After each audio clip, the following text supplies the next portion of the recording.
Ito ang oras upang magsaya, sapagkat ang Diyos ay ating kasama. Amen! Ang lahat ng nagmamahal sa Panginoon ay inaanyayaan kong umawit at pumalakpak.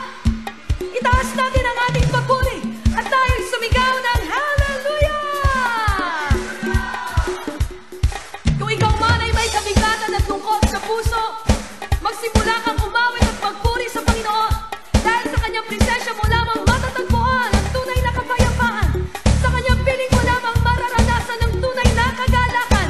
Sa kanyang bisig mo lamang madarama ang tunay na kalakasan. Dahil ito ang kanyang pangako.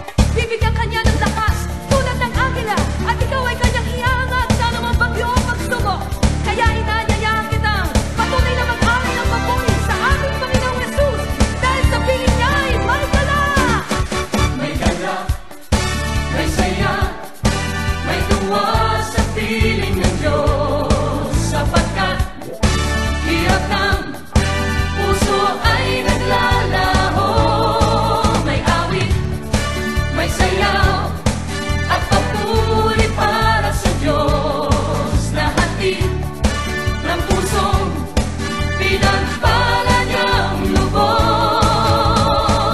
Handog niya ay kapayapaan, handog niya ay kagalakan, handog niya ay kalakasan sa bawat pusong napapagat. Kaya ang awit ng papuri, awit ng pasasalamat, at ang awit ng pagsamba ay para lang sa Kanya.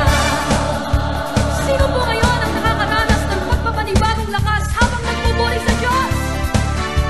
Lahat tayo bumalakpak at ihayag na sa piling niya ay may dala, may saya, may tuwa sa piling ng Diyos. Woohoo! Sapagkat hirap na puso ay naglalaho, may awit, may saya, at papuri para sa Diyos na hatid ng pusong pinagpala niyang lubos.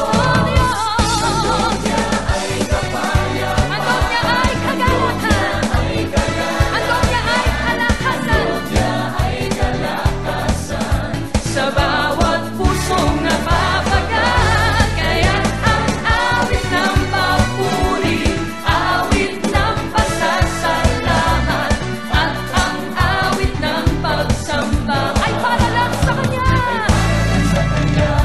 Handog niya ay kapayapaan,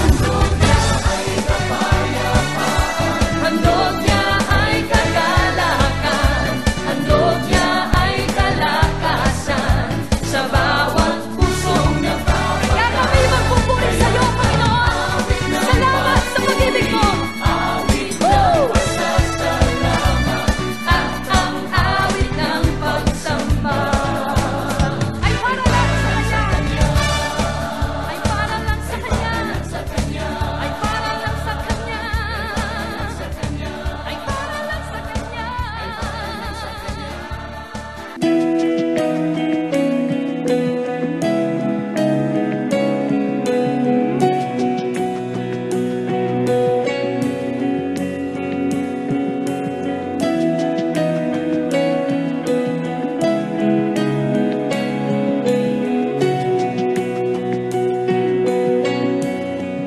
Sino mang makakuha ng mabawa ng aking anak ang sanungan ng pagmamayari ng lahat ng daily sa iyo. The same way, pag si Kristo'y nasa iyo ang lahat ng bagay. Nag-aalingan, kalakasan, kagumpay. Amen? Because Jesus is the source of all blessings, mga kapatid.